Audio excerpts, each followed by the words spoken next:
Welcome to the class on E540 Advanced Electromagnetic Theory and Antennas. I am Professor Rakesh Singh Settlement.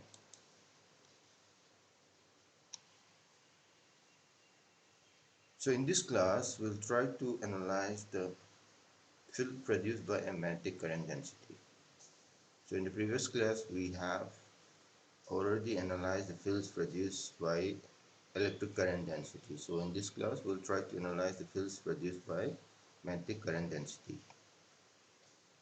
The simplest one is when you have a jet directed magnetic current IM which is flowing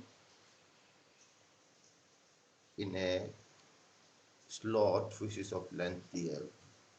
That's a usual people usually call this as vertical magnetic dipole. So that's the simplest one, and an extension of that is you assume that this vertical magnetic dipole has been displaced to a distance which is at a position vector rds, and the orientation of the magnetic dipole has been changed. It can be in any arbitrary position, arbitrary direction, and any arbitrary position from the origin. So that's the second case people usually consider. And the last one is the most general case where you assume that there is a slot and some magnetic current density is flowing. That magnetic current density you assume by m, and its position at a distance rds from the origin. So this is the case we are going to analyze in this lecture to find out what is the fields radiated by a magnetic current density m positioned at r dash from the origin.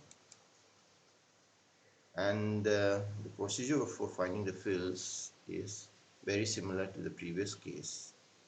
It's a three-step procedure, simple three-step. Step one, what is the step one? Step one is you find out the electric vector potential from the magnetic current density. So you find the electric vector potential from the magnetic current density, and it can be easily done. Electric vector potential is simply epsilon by 4 pi integration of the volume V dash of the magnetic current density convolution with the Green's function for free space. And once you have the F vector, which is the electric potential vector, you can find the electric field. This should be electric field. You can find the electric field as just by taking the curl of the electric vector potential. You take the curl of the electric vector potential multiplied by 1 by epsilon, and negative of that is your electric field. Once you have the electric field, you can find out the magnetic field from the Maxwell equation. This should be magnetic field here. Magnetic field is basically you take the curl of the electric field multiplied by minus 1 by j omega mu. Then you get the magnetic field. So it's a three-step process. Find electric vector potential from the magnetic current density, that is from the convolution of the magnetic current density with the Green's function for free space. Then you take the curl of that multiplied by a constant, you get the electric field. You take the curl of the electric field, you get the magnetic field by multiplying by a constant. So it's a three-step process, and this process is very similar to that of the finding the fields from the electric current density. So let's try to see the equivalence between the case when you have a electric current source and magnetic current source. So in the first case, we assume that was the topic of discussion in the last class, where you find the fields because of a current density J. The topic of discussion here is to find the fields from magnetic source M when electric current density is 0. In previous class, we considered J is non-zero where M is 0. In this class, we'll consider J is 0 but M is non-zero. But looking at the process, the three-step process of finding the fields, we see some equivalences there. Let us try to find it out. So what first observation is that when I want to find the magnetic source, fields produced by a magnetic source. What I do is I simply replace the magnetic vector potential by electric vector potential. And another observation is that in the first case, when you have an electric source, you do the integration of electric current density, but in second case, when you have magnetic source, you do the integration of the magnetic current density. And another thing is that the material parameter in the first case was mu, in the second case it is epsilon. So if you just replace a vector by f vector and j vector by m vector and mu by epsilon in the previous expression for magnetic vector potential, then you get the expression for the electric vector potential. Similarly, in the second step also, if you closely look, what we did was basically you replace the magnetic field by electric field and replace the magnetic. So one more thing you need to notice here is that when I replace the magnetic field by electric field, I also need to put a negative sign here. Don't forget the charge here. Don't forget the sign here. Don't forget the sign here. You replace the, in the second step, you replace the magnetic field by electric field and put a negative sign here. And you replace a by f vector and mu by epsilon. So this is all you do in the second step. No need to do any kind of derivation. You just replace in the expression you have for the magnetic field, just replace, that is the expression for the electric field, with a negative sign, and you need to replace mu by epsilon and a by f vector. In the third step, if you compare the third step, what we did was we find the electric field for the electric source case, but just replace that electric field by magnetic field, and you can also replace magnetic vector potential by electric vector potential, and you can replace epsilon by mu and mu by epsilon. If you do that, you should be able to get magnetic field of the magnetic source or magnetic current density just by substitution. No? Replace some of the vectors by, let's say, all the a vectors has been replaced by f vector. You replace mu and epsilon by epsilon and mu, and electric current density by magnetic current density, then you should be able to get the fields for the magnetic current density without doing any derivation. So let us look at this. So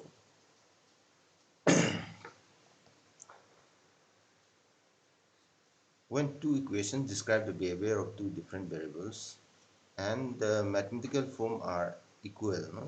We have seen that in previous case also the mathematical form were very same, and their solution should also be equal or identical.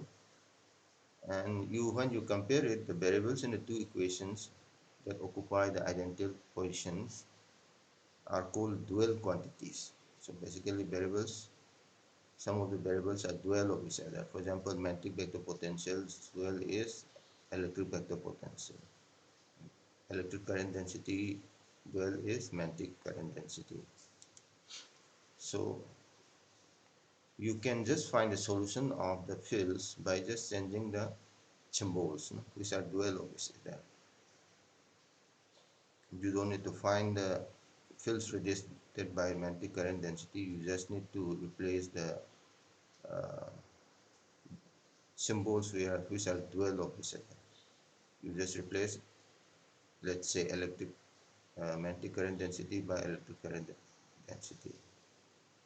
You also replace magnetic vector potential by electric vector potential, and so on. So just interchange the dual quantities, then you should be able to get the solution of the fields. So you don't need to do any derivations in this class. You just apply the duality theorem, and you can find out all the fields. So let's look at the dual quantities for electric current density and magnetic current density. So first case is when you have electric source where electric current density is non-zero, where magnetic current density is 0. In the second case, you consider magnetic source where magnetic current density is non-zero, whereas electric current density is 0. So the dual is you replace the magnetic field by electric field. First thing is you replace the magnetic field by electric field, but with a negative sign here. Don't forget, we just have negative sign only in this relation here. So just don't forget, when you replace the magnetic field by electric field, you have a negative sign here. And you can replace electric field by magnetic field. There is no negative sign here because you compare the two equations, there were no sign change in the two equations. You can replace electric current density by magnetic current density. Similarly, you can also replace magnetic vector potential by electric vector potential. Epsilon parameter by mu parameters, mu parameter by epsilon parameters. Beta doesn't change, beta is still the same because beta is omega square root of mu epsilon. When you change the mu to epsilon, epsilon to mu, you still have the same formula. But eta, the wave impedance, is basically square root of mu by epsilon. So when you interchange mu by epsilon, epsilon by mu, you should be getting 1 by eta. So eta should be replaced by 1 by eta, and 1 by eta in this expression should be replaced by eta in the expression for this case. So these are dual quantities. You just need to remember these dual quantities.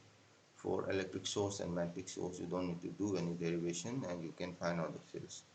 We have already done the hard work for deriving the fields from the electric current density in the last class, so we can simply use dual theorem and find out the fields for magnetic source. Let's do that. So let's consider far fields of a vertical magnetic dipole. So this is vertical magnetic dipole we are considering in the XYZ plane. Its position at the origin, and its length is dl, and it's carrying a current of Im.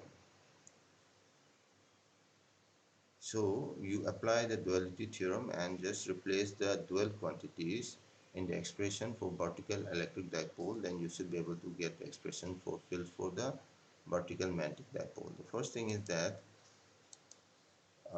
your magnetic field in the vertical electric dipole case should be replaced by electric field with a negative sign. Don't forget the negative sign.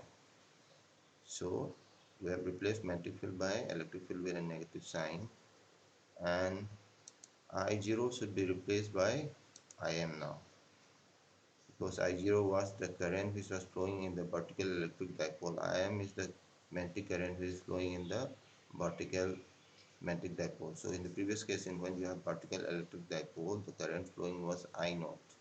For vertical magnetic dipole, the current flowing is Im, M for magnetic. Then you get the expression for the electric field for the vertical magnetic dipole. Let's say if I want to get the magnetic field for the vertical magnetic dipole, I just replace electric field expression E by H. There is no sign change here. Eta should be replaced by 1 by eta. I0 should be replaced by Im. So we have the expression for the magnetic field now. So we don't need to do any kind of derivation, just apply the duality principle and you can find the fields for vertical magnetic dipole. Similarly, you can also find the fields for horizontal magnetic dipole. So this is the case we are considering. We are considering a horizontal magnetic dipole, position along the y-axis, length is dl, and it's carrying a magnetic current of Im. So here also you apply the duality principle. So you have the expression for horizontal electric dipole we have derived in the last class. So if I want to replace this magnetic field by electric field, I should have a negative sign. So this negative and this negative cancels out, becomes positive. Next thing is I should replace I0 by Im. Then I get the expression for the electric field for the horizontal magnetic dipole. If I want to get the magnetic field expression for the horizontal magnetic dipole, I just replace electric field by magnetic field. No sign change here. I replace eta by 1 by eta here, I0 by Im here. So I get the expression for the magnetic field for the horizontal magnetic dipole by applying the duality principle. So let's summarize. What did we do? We basically already find out the electric fields and magnetic fields for electric current density as a source in the last class. So in this class, we didn't do any kind of derivation for finding the fields. We just applied the duality theorem and replace all the dual quantities, and we got the expression for the fields for the horizontal magnetic dipole and horizontal electric dipole. So now that we have the fields, we can come back to the method of images, and some of you wanted to do derivations for the method of images. Now you are well prepared for that. You can find the fields and find out whether method of images is correct or not. That's what we're going to do in the next slide. By the way, what was the method of images when we consider electric wall? When we have electric wall, let's say there is a horizon current density J, and this current densities are placed as a distance T above the interface. And first case is we consider horizontal current density J, and second case is vertical current density J. So this is for electric dipole, this is vertical electric dipole. So ICD, horizontal electric dipole, this is vertical. BED, vertical electric dipole, this is HMD, horizontal magnetic dipole, this is vertical magnetic dipole, VMD. So we have the expression for field for all these cases. And according to the image principle, I can replace this infinite conductivity surface, and the effect of this infinite conductivity surface can be taken care of by introducing images. For the first case, when you have horizontal electric dipole, you should have an image in the opposite direction. For vertical electric dipole, image should be in the same direction, and horizontal magnetic dipole, image should be in the same direction, and vertical magnetic dipole image should be in the opposite direction. So we want to derive this now. We want to find out whether this equivalent setup is giving me the condition of the boundary condition at this dash line of the original problem. What is the boundary condition on electric wall? The tensile component of the electric field is 0. So if that boundary condition is satisfied, then this is an equivalent problem. By uniqueness theorem, you can find out the solution of fields in the upper half space by using these images of the current densities you consider. So let's pick up the first one when you have a horizontal electric dipole. So we have a horizontal electric dipole. This is the original problem. So I replace this infinite conductivity. I have just removed it, and the effect can be considered or taken care of by introducing a image. This location is at 0, 0, D. It's along the z-axis, so 0, 0, D. X and Y will have 0, 0, Z will have D. So you just consider an image horizontal electric dipole directed in the opposite direction. Along negative Y direction, this is in positive Y direction, this is in the negative Y direction. What is this location now? It's in the 0, 0, minus D, because this is the origin. This is z-axis, so this distance is D, 0, 0, minus D.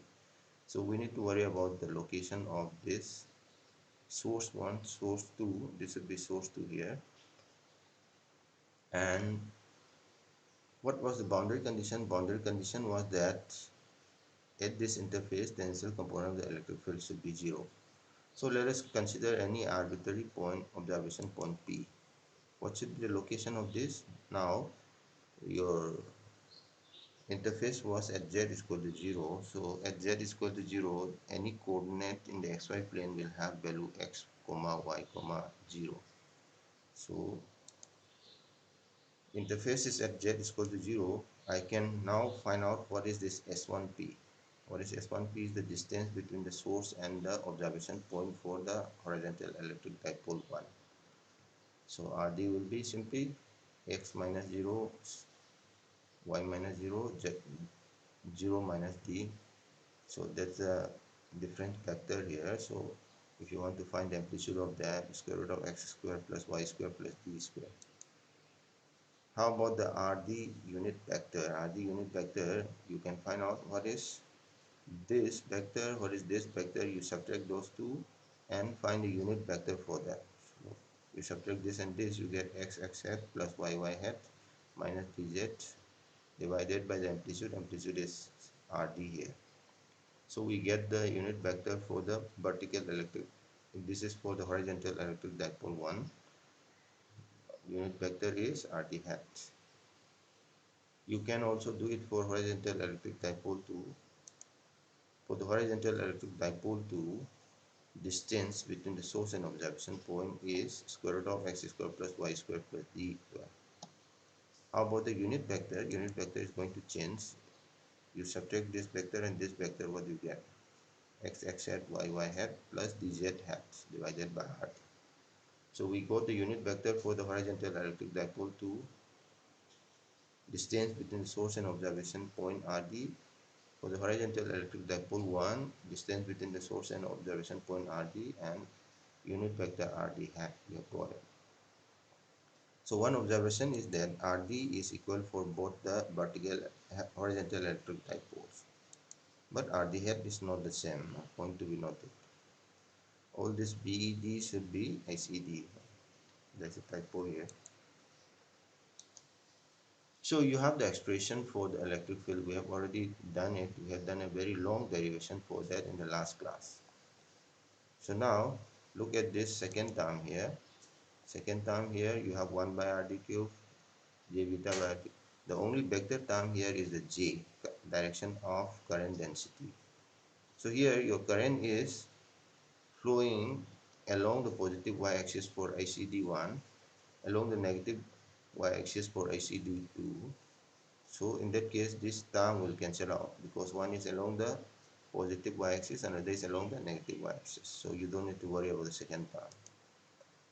Second term has only y component and they are in opposite direction, so they cancel each other. Let's look at the first term. In the first term, you have a vector here. RD cross RD, RD unit vector cross product with RD unit vector cross product with the current density. So now for the horizontal electric dipole 1, let us find out this vector triple product. So you can simply do it. That's why we have find out what is the RD unit vector in the previous slide. That was the core of this exercise. You get RD and RD unit vector, you get the results quite easily. So you have already find out what was RD unit vector in the previous slide. It was x hat plus y hat minus z hat divided by RD. So just replace it here also, RD unit vector here. What is J now? J is for the horizontal electric dipole 1, J is directed along the positive Z axis and it's having amplitude of I naught. So you do the cross product, triple cross product, finally what you're getting is this. That's a very simple cross product you have here, vector cross product.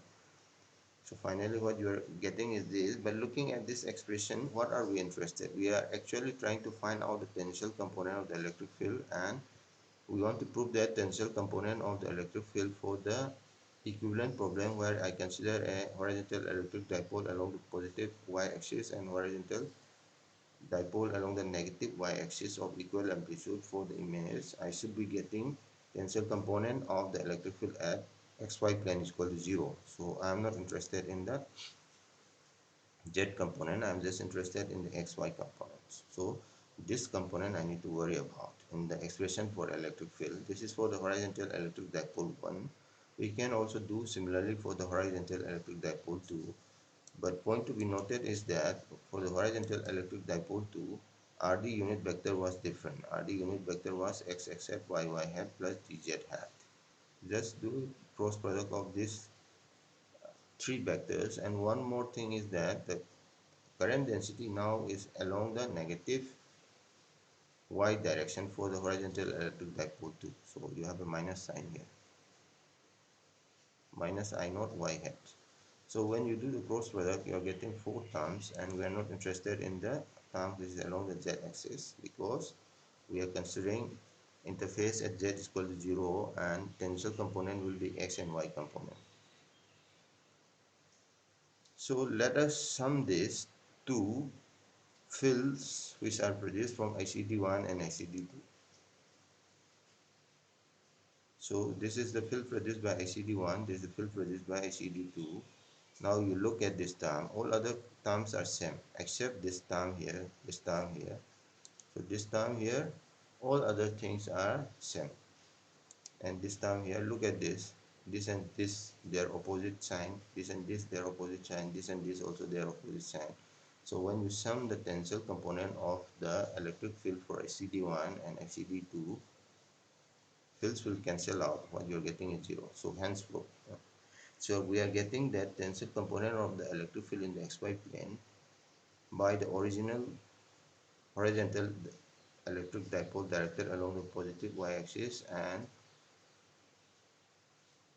by the image horizontal electric dipole is positioned along a distance d from the interface and directed along the negative y-axis. The total tensile electric field is zero. So it is giving you the boundary condition of the original problem where you have an infinite conducting plane. Hence proof. We can do similarly for the vertical electric dipole. When you have a vertical electric dipole, what is the location of this vertical electric dipole? 1, it is 0, 0, D. And image is also in the same direction and location is 0, 0, minus D. So you can find out interface is at Z is equal to 0.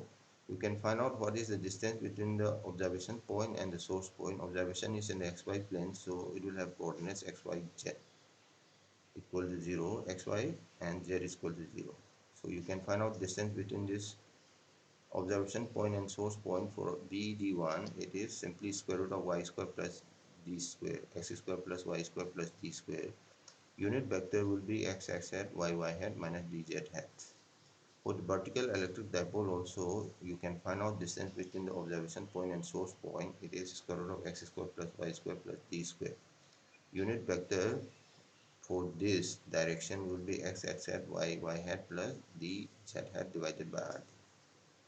So we have the same expression for vertical electric dipole except that direction of the current density is now in the different direction now. So because of that, field will change.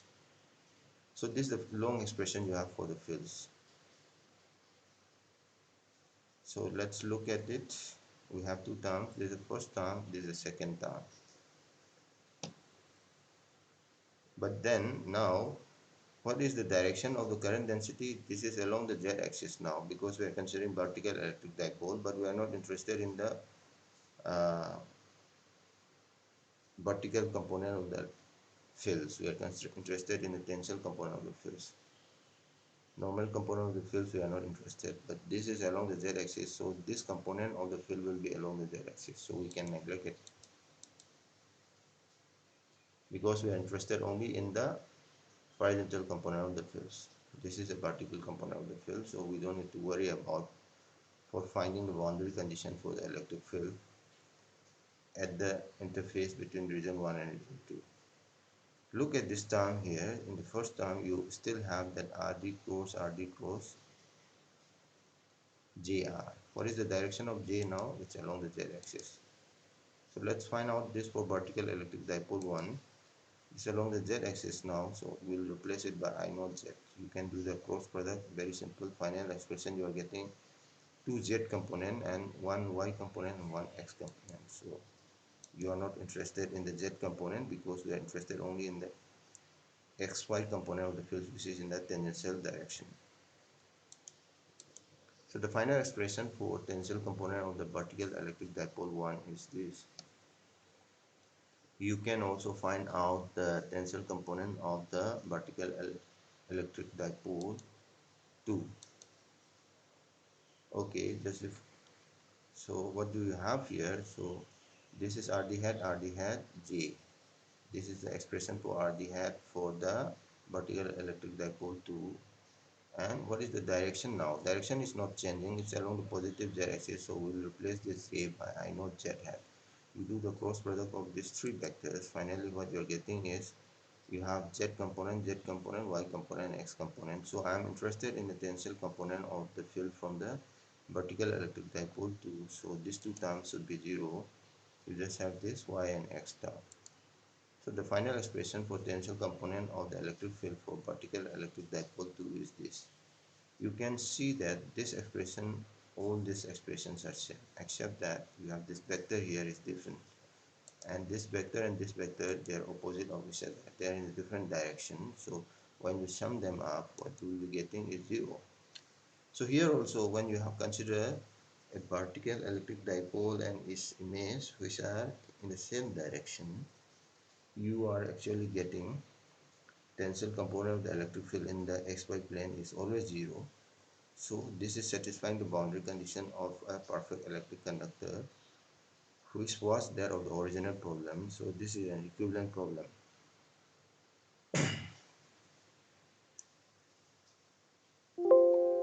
So in this class, we actually find the fields due to a magnetic current density. Fields due to electric current density is already found out. We did a long derivation in the last class. So here we will not do any derivation. What we have done was we just applied the duality principle and just replace those expressions for the electric fields and magnetic fields for the electric current density. All those terms which are dual of that, we just replace it, apply the duality principle, and we easily get the expression for the electric field and magnetic field produced by a magnetic current density. After that, we actually come back to the method of images. You wanted to do the derivation for the boundary condition for the method of images, whether you are getting an equivalent problem or not, boundary condition is satisfied or not. So now that we have the fields for the all the cases of horizontal electric dipole, magnetic dipole, horizontal, vertical cases, we have all the full expressions, so we can derive and see whether the method of image is giving me an equivalent problem by satisfying the boundary condition of the original problem. We have already done it for horizontal electric dipole and vertical electric dipole. We'll do it for the other cases in the following class. Thanks for your attention.